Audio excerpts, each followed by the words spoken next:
Olá, meus irmãos e minhas irmãs, é uma alegria fazer essa reflexão missiológica, partilhando sobre a missiologia protestante, com foco na influência de Gisbertus Vultius na teologia do plantio de igrejas. Eu ouvi pela primeira vez sobre Vultius em uma disciplina sobre a história da igreja, ministrada pelo teólogo, historiador e também missionário holandês, reverendo doutor Francisco Leonardo. Isso quando eu ainda me encontrava nos primeiros anos de seminário. E foi inspirador. Não apenas pelo conteúdo profundo, mas especialmente por observar na vida e ministério do reverendo Francisco aqueles valores levantados por teólogos e pastores reformados desde os séculos XVI e XVII. Valores como a glória de Deus como motivo principal da vida e também da missão. A palavra de Deus como norte da fé e do trabalho. E de forma particular, isso chamou muito a minha atenção, a conciliação entre a teologia e a piedade, entre a doutrina e a vida cristã. Desde então tenho refletido sobre alguns desses assuntos apresentados, estudados e defendidos por Vultius, sobre os quais continuo a aprender a cada passo. E nessa introdução eu gostaria de destacar 3 desses assuntos principais. O primeiro é a natureza da missão. Tido como o primeiro missiólogo protestante, Vultius fez uma elaboração da natureza e conceito da missão em uma perspectiva teocêntrica e também trinitária, e ao mesmo tempo prática, eclesiástica e missionária. Não apenas fundamentou a compreensão da missão na palavra de Deus, explicando-a dentro de um arcabouço doutrinário reformado, mas também indicou como ela deveria ser vista, abraçada e praticada pela igreja em sua vida diária. Para ele, a Missio Dei Trinitatis, a missão do Deus triuno, aponta para a Trindade. O Pai planejando a redenção e enviando o Filho. O Filho provendo a redenção por meio do seu sacrifício. E o Espírito Santo efetivando o plano de redenção ao regenerar e selar os convertidos. O segundo assunto é justamente o processo da missão. Vultius trata desse assunto em 2 linhas de pensamento. Na primeira, ele aborda a predestinação como doutrina que aponta para a soberania de Deus como motivação para a missão. Ele deixa claro que as escolhas e os decretos de Deus devem levar a igreja à evangelização. E na segunda, ele lança mão de 2 palavras em latim, vocação e envio, vocatio et missio, para defender que a igreja de Cristo ela é chamada e enviada por Deus em um só movimento.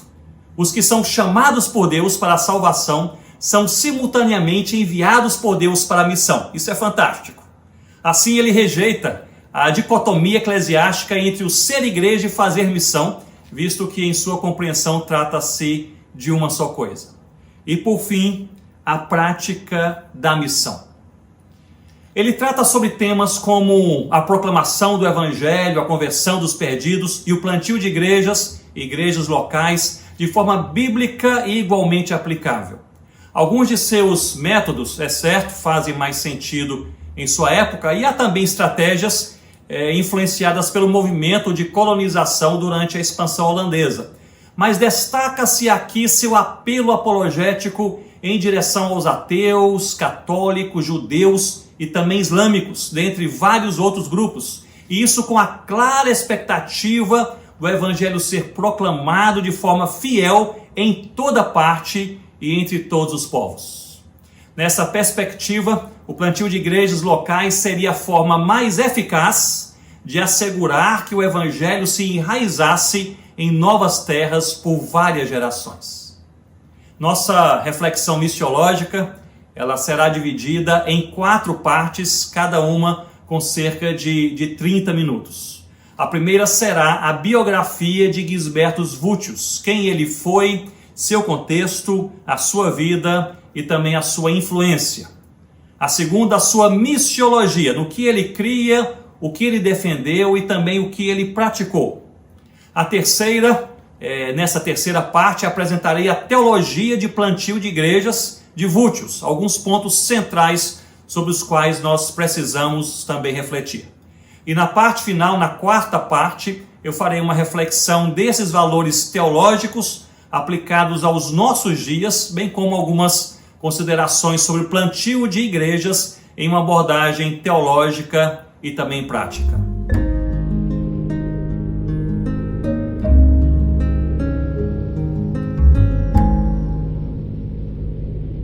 Nessa primeira parte trataremos do assunto quem foi Gisbertus Vultius, o seu contexto, a sua vida e também a sua influência. Apesar de menos conhecido do que outros teólogos de sua época, especialmente por ter boa parte dos seus escritos traduzidos do holandês para o inglês apenas nas últimas décadas, e vale a pena aqui ressaltar que ele escrevia suas obras em latim. Gisbertus Vultius foi usado por Deus para dar uma impressionante contribuição para a teologia, bem como para a missiologia protestante. Ele é visto por muitos como sendo o primeiro missiólogo protestante, e sua conjugação da teologia com a piedade e também da doutrina com a missão talvez tenha sido o seu grande legado, sobre o qual iremos refletir ao longo desse tempo.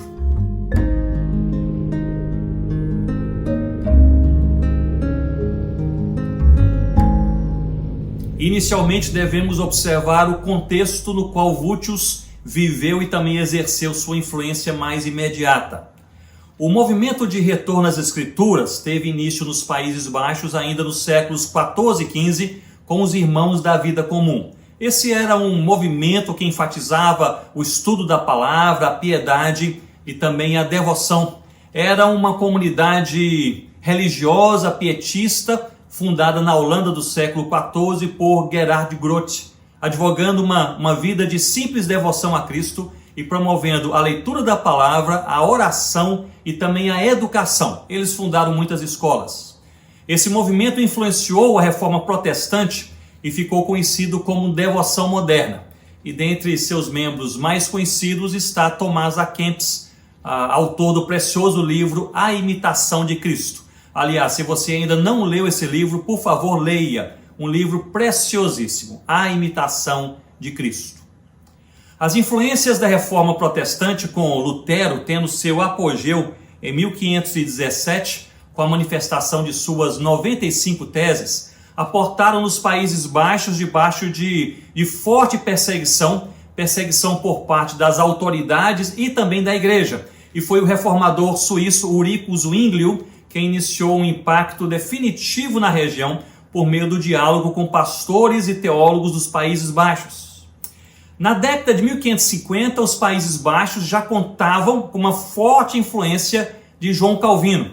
E um passo fundamental no movimento da reforma foi a adoção da Confissão de Fé belga, escrita pelo belga Guido de Brès em 1561. E essa confissão de fé, ela visava alcançar os cristãos dispersos pelos Países Baixos. Ele foi martirizado em 1567 pela sua fé no Senhor Jesus, e essa confissão belga calvinista tornou-se o padrão doutrinário da Igreja Reformada na Holanda. Oficialmente, a Igreja Reformada holandesa surgiu na segunda metade do século XVI, quando os nacionalistas entraram em guerra com o soberano sobre aquelas terras, o rei católico Filipe II. Assim, a Holanda e a Espanha guerreavam, sendo os nacionalistas holandeses derrotados prolongadamente e, na verdade, milhares vieram a morrer. A independência chegou apenas em 1581 e os Países Baixos vieram a se dividir em 3 nações: a Bélgica, Luxemburgo e Holanda, sendo a Holanda majoritariamente protestante naquela época. Conhecida como a Era de Ouro holandesa, o país veio a experimentar riquíssimo desenvolvimento militar, comercial, científico, artístico e também religioso. E isso se estendeu por todo o século XVII e foi além. E foi assim, nesse contexto de forte influência reformada calvinista, de expansão marítima e também de desenvolvimento científico, comercial e militar entre os séculos XVI e XVII, que Vultius aparece.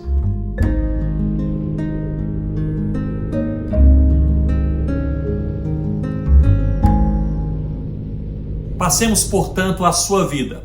Nascido em Heusden, nos Países Baixos, em 3 de março de 1589, Gisbertus Vultius perdeu seu pai ainda cedo, aos 8 anos de idade, sendo criado pelo ferreiro local. Seu avô já havia morrido na Espanha pela defesa do Evangelho, e assim, desde cedo, Gisbertus Vultius foi introduzido à busca pela verdade do Evangelho na Palavra de Deus, e isso em meio a muitas controvérsias e também muitas perseguições. Aos 15 anos de idade, ganhou uma bolsa de estudos para ingressar na Universidade de Leiden, onde iniciou seus estudos teológicos que duraram de 1604 a 1611. E ele era um estudante voraz, levantava às 4 horas da manhã todos os dias para estudar hebraico, árabe e latim. Aliás, logo cedo, ainda estudante de teologia, ele preferia escrever seus trabalhos teológicos em latim. Logo passou a ser conhecido naquele seu meio por seu brilhantismo teológico, mas também pela sua piedade de vida. Leiden era um recanto de estudos clássicos da época, e ali Vultius foi exposto ao conflito entre 2 professores, Jacó Armínio e Franciscus Gomarus, vindo a se tornar logo depois um seguidor de Gomarus. Em 1636 recebeu seu doutorado em teologia pela Universidade de Groningen, sendo Gomarus o seu orientador. É interessante observar que ele nutria uma admiração pessoal profunda pelo professor Gomarus e depois escreveria que seria seu grato discípulo pelo resto da vida. A posição de Armínio quanto à doutrina da graça e salvação defendia a cooperação humana no aspecto volitivo de decisão quanto a aceitar ou não a salvação em Cristo. E em 1610, um grupo de 41 pregadores se posicionaram a favor da doutrina de Armínio, morto no ano anterior, contestando as posições de João Calvino. Esse documento ficou conhecido como 5 artigos da remonstrância, e seus apoiadores eram conhecidos como remonstrantes. Os seguidores de Gomarus defendiam uma posição calvinista da soberania de Deus em predestinar, salvar e condenar, sem a interferência ou mérito da volição humana. E foi justamente nesse contexto de grande contenda, não apenas no centro teológico em Leiden, mas em todo o país, que foi convocado o Sínodo de Dort, em Dordrecht, na Holanda, que se reuniu por 7 meses, vindo a aprovar a posição calvinista quanto às doutrinas da graça e também da salvação, culminando assim no que passou a ser conhecido logo depois como 5 pontos do calvinismo. E são eles: a depravação total, a eleição incondicional, a expiação limitada, a graça irresistível e a perseverança dos santos. Ficou conhecido pelo acróstico TULIP, em inglês, com as iniciais de cada sentença. Ainda durante seus estudos teológicos, Vultius viu-se impactado pelo livro A Imitação de Cristo, de Tomás A. Kempis, sobre o qual nós já mencionamos anteriormente. Não apenas ele, mas diversos pastores e teólogos foram impactados por esse livro naquela geração, um livro impactante até os nossos dias. E em seus estudos e sermões era perceptível a sua intencional busca pela conciliação do conhecimento com a piedade, da teologia com a devoção. Vultius foi ordenado como pastor no dia 25 de setembro de 1611 em Vlimen, aos 22 anos de idade, onde pastoreou ali por 6 anos, de 1611 a 1617. E logo depois ele pastoreou na cidade de Heusden por 17 anos, entre 1617 e 1634.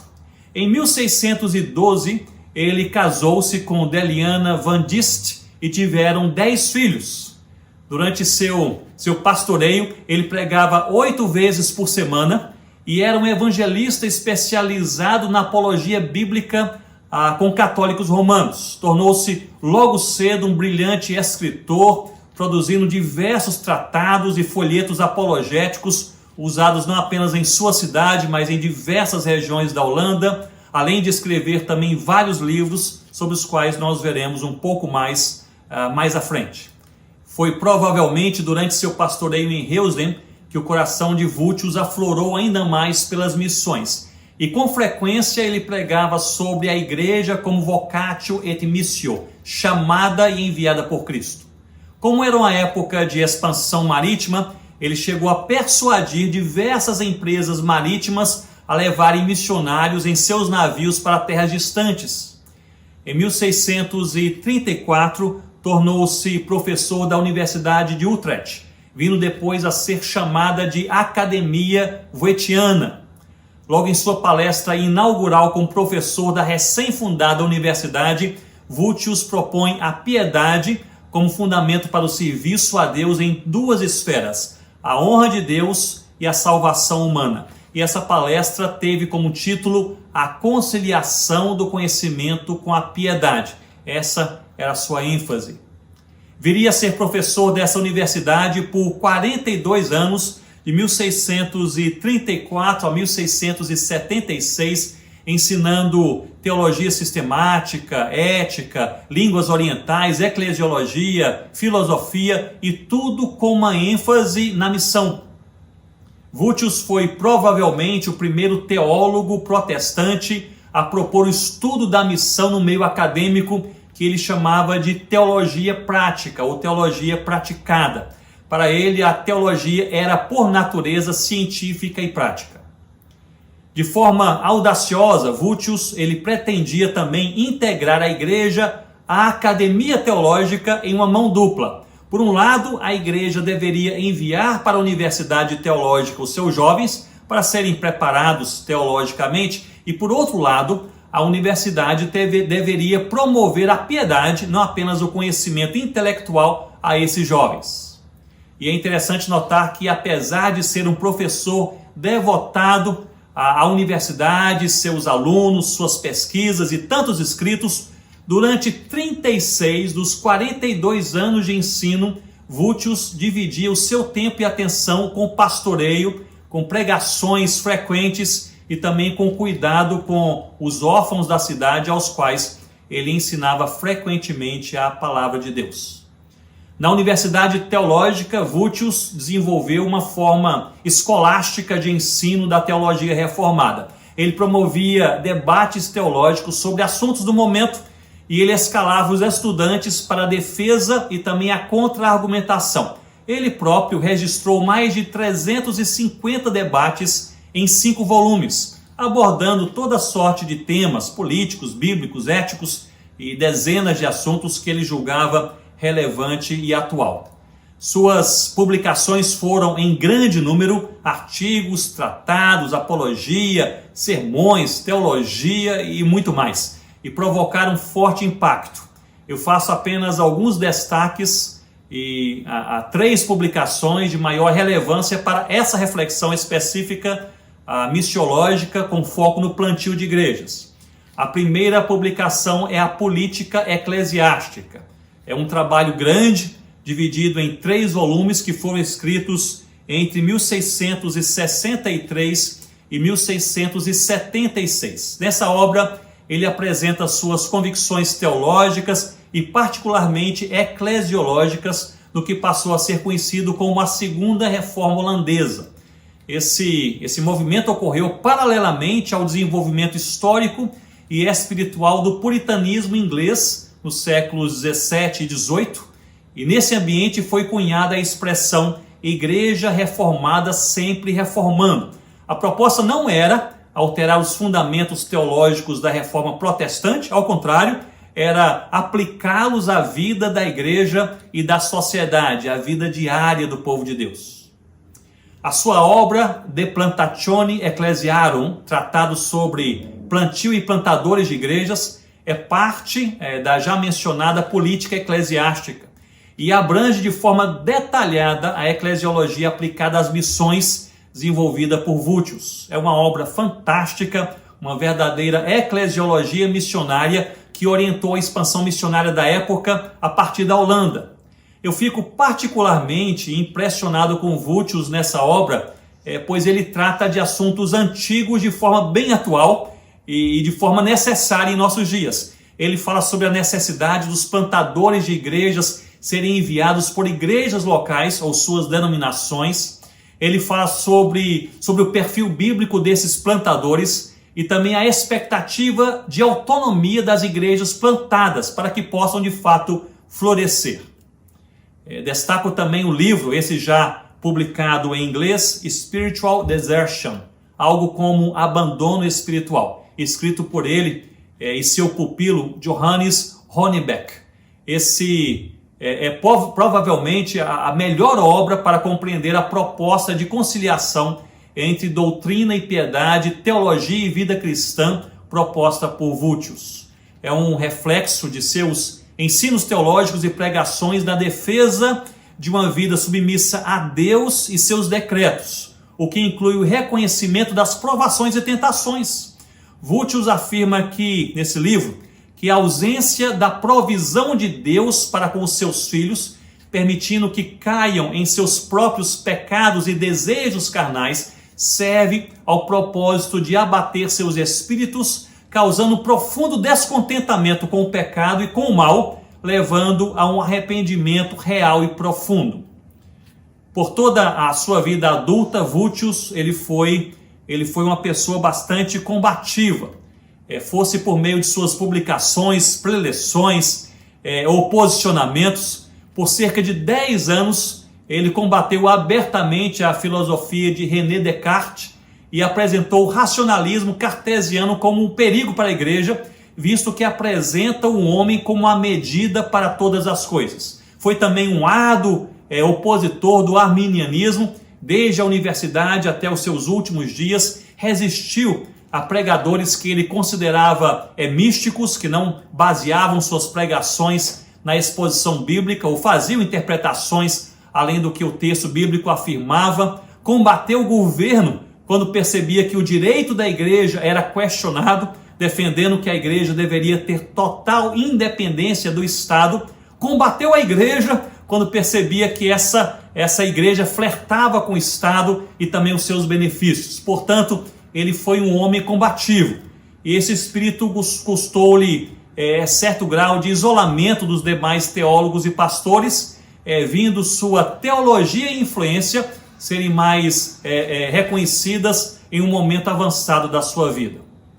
É bom afirmar nessa altura que, apesar de combativo, Vultius era um homem piedoso, tanto na devoção a Deus, entendendo que o conhecimento sem a piedade de coração o afastaria da verdade do Senhor, como também em suas atitudes diárias, em família e com as pessoas ao seu redor, em que se dedicava às pessoas mais carentes naquela sua região, daquela sua cidade, com bastante devoção.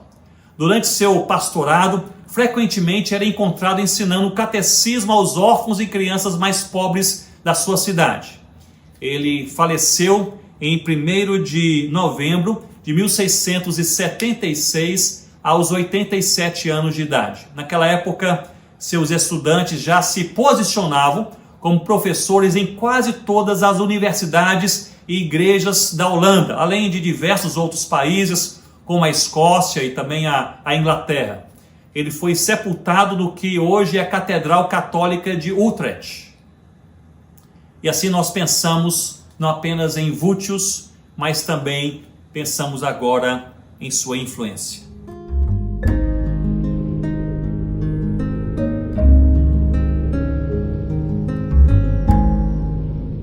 Quanto à sua influência, podemos afirmar que ela ultrapassou o seu período de vida e se expandiu também após a sua morte. Os cânones de Dort, resultado final do sínodo reunido na cidade de Dordrecht, em que Vultius foi um dos principais participantes, é um farol teológico ainda em nossos dias. Sua contribuição teológica, eclesiológica e missiológica permanece ainda sendo pesquisada, compreendida e expandida a cada dia. E sua sincera busca por uma doutrina conjugada à vida piedosa foi possivelmente um dos seus maiores legados.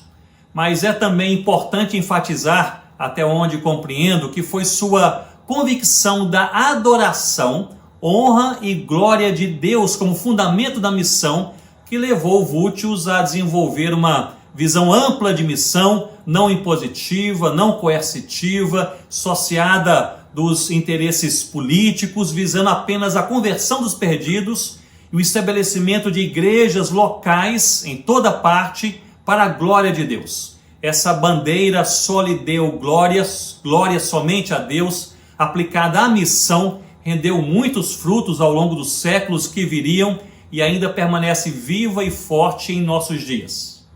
Vultius inspirou centenas de estudantes, teólogos, pastores, missionários em sua geração e de forma específica influenciou alguns indivíduos que se tornaram conhecidos pelo desenvolvimento teológico, filosófico e pastoral a partir de sua fundamentação teológica calvinista.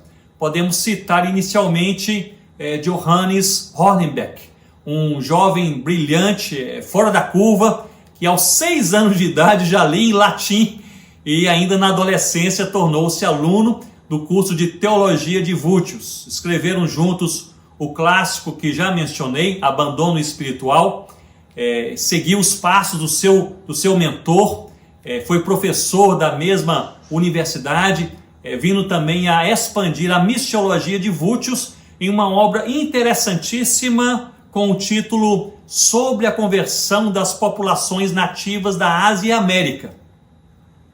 Abraham Kuyper, já no século XIX, no início do século XX, foi também diretamente influenciado pela teologia de Vultius, fundador da Free University em Amsterdã e primeiro-ministro dos Países Baixos entre 1901 e 1905, Kuyper utilizou Atos 13 para fundamentar o ensino missiológico de Vultius, desenvolvendo os pontos missiológicos apresentados por Vultius em sua Plantatione Ecclesiarum, sobre o plantio de igrejas, o tratado no qual ele tratava sobre plantio e plantadores de igrejas. Esses pontos foram organizados em forma de perguntas. Quem envia? Para quem são enviados? Por que são enviados? Qual o perfil dos enviados? Como são eles enviados? A que os enviados devem atentar? São perguntas que resumem em boa medida a missiologia de envio de plantadores de Vultius, e ampliada, e estudada e aplicada também por Kuyper. Kuyper compactuava com a proposta teológica de Vultius de conjugação da doutrina com a piedade, expandindo e aplicando esse conceito a toda a sociedade e nação. Manifestou de diversas formas que sua paixão e motivo de vida era ver as ordenanças de Deus estabelecidas no convívio doméstico do lar, nos currículos e práticas escolares e na ética e também na conduta do Estado, promovendo a Bíblia como luz que guia e levaria toda a nação a render graças a Deus. Era uma das máximas de Kuyper. Kuyper defendia a reforma não apenas da igreja, mas da sociedade, a partir da palavra de Deus. Esse talvez tenha sido um dos seus maiores legados. Diversos outros teólogos foram influenciados diretamente pela teologia de Vultius e alguns construíram profundas reflexões missiológicas sobre tais fundamentos, como os dois Bavinks. O primeiro, Hermann Bavinck, é um teólogo renomado, autor da Dogmática Reformada, que é um dos mais aclamados estudos teológicos de todos os tempos. Ele foi influenciado por Vultius, sobretudo em sua teontologia, no aspecto trinitário de Deus. Mas foi seu sobrinho, o Johann Hermann Bavinck, já no século XX, quem se especializou na missiologia de Vultius. Ele foi pastor da Igreja Reformada Holandesa e também missionário na Indonésia. Foi também professor de missões e teologia prática na Free University de Amsterdã, seguindo os passos do seu tio. E a sua publicação, Uma Introdução da Ciência das Missões, é nessa publicação que ele promove diversos conceitos de Vultius, como a glória de Deus como máxima da missão, a evangelização intencional e apologética aos perdidos, e também o plantio de igrejas, e esse ponto é um ponto muito importante, o plantio de igrejas como forma de enraizar o evangelho entre as nações e segmentos culturalmente distintos por várias gerações. E ali ele distingue evangelização de plantio de igrejas. Nesse livro, Bavinck desenvolve o conceito proposto por Vultius, a abordagem helêntica, que significa convencimento ou apologia. Trata-se de uma abordagem, uma área de estudo teológico associada diretamente à missão da igreja, não apenas apresentando o evangelho, mas defendendo e convencendo os demais sobre a verdade e a importância do evangelho. É interessante também mencionar que após a Segunda Grande Guerra, missiólogos passaram a falar abundantemente sobre a Missio Dei, e isso em boa parte influenciados pela missiologia de Vultius e seus seguidores. Mas vale a pena aqui mencionar uma distinção. O conceito de Missio Dei de Vultius é distinto daquele que atualmente se apresenta, ou seja, da concepção mais generalista do que é missão de Deus, a missão de restaurar ou conciliar todas as coisas, e que assim a igreja é chamada para participar dessa missão. Para Vultius, Missio Dei era usado como originalmente foi apresentado no século IV, como a Missio Dei Trinitatis, ou seja, a missão do Pai ao amar os perdidos e enviar o Filho, a missão do Filho em derramar o seu sangue e promover redenção, e a missão do Espírito Santo chamando e convertendo aqueles pelos quais o Filho morreu. Tratava-se, portanto, da compreensão de que a Trindade Santa, o Deus Pai, o Deus Filho e o Deus Espírito Santo, havia se envolvido com a redenção do perdido. Nessa medida e nessa compreensão, a participação da igreja nessa Missio Dei, ou nessa Missio Dei Trinitatis, era, portanto, proclamar essa verdade do Pai, do Filho e do Espírito Santo por toda parte, a evangelização. Bem, esse é um assunto amplo que requer um estudo específico, mas faço aqui apenas essa nota e essa distinção. O certo é que a influência de Vultius se estende até nossos dias. Suas elaborações teológicas e práticas lançam alicerces sobre reflexões missiológicas profundas e atuais, e talvez sua maior influência e legado tenha sido na intencional e necessária mistura entre doutrina e piedade. Tal ênfase aponta para vidas submissas às verdades bíblicas e uma incessante busca por uma existência compatível com a fé. Um dos resultados dessa convicção foi o ensino de uma teologia que deveria ser praticada, a teologia prática, que envolve todas as áreas da vida e da missão. Outro resultado, não menos importante, foi sua eclesiologia, que por natureza poderíamos talvez chamar de missionária, compreendendo a igreja como vocatio et missio, chamada para a salvação e enviada para a missão ao mesmo tempo, resultado de um só movimento de Deus. Se você quiser se aprofundar nesse tema, sugiro o estudo de Romanos capítulo 1, versos 1 a 5 e particularmente o verso 5. Ali o apóstolo Paulo ele diz que a igreja recebeu de Deus, por meio do Senhor Jesus Cristo, duas coisas: graça e apostolado. Eu entendo que ele se refere à graça para a salvação e apostolado para a missão, um só movimento.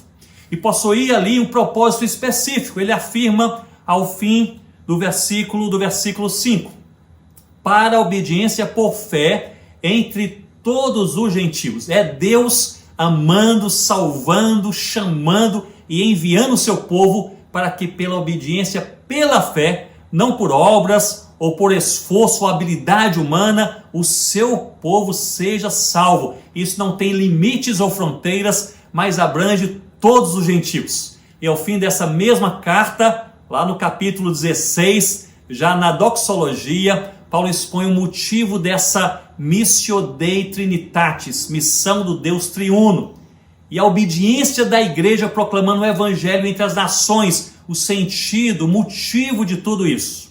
Ele simplesmente resume dizendo a glória de Deus, a glória de Deus.